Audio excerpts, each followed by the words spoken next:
Well, I agree with you going back to NGS. So for everybody listening, in 2019, we switched to NextGen sequencing for all of our sampling of explant specimens. So we have the largest experience with NGS in the world on that. And that's what we published.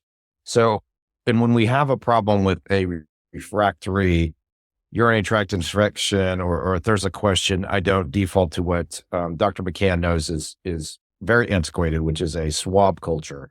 We will always either do NGS preferentially, or we'll send both, because with NGS, you don't get a antibiotic sensitivity pattern, which in some cases is necessary, obviously for treatment.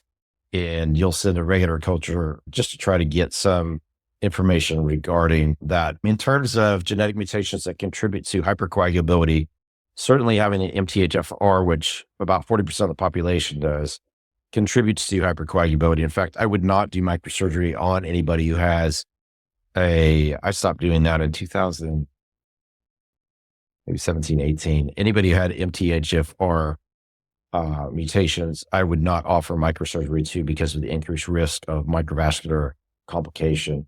So I agree with you. Like, the devil's in the details always. And I hold uh, a really, really strong conviction that if you understand your genetics better, it becomes much easier for both you and your provider, obviously, to take care of you. But then you can navigate a pretty complex world a bit better if you understand those things. So, man, it's been a great chat with you today. And I want to make sure everybody can find Dr. McCann. So I'm going to let her tell you her social media handles, her platforms that you can follow her on to learn more and maybe visit her.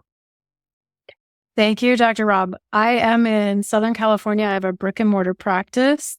You can find me at thespringcenter.com. You can also find me on social at Dr. Kelly McCann. So I look forward to seeing what happens with all of this. I think that mast cell activation and breast implant illness, there's such an overlap and such a need to understand this. So thank you, Dr. Rob, for having me. And it was a pleasure speaking with you. Thanks for hopping on.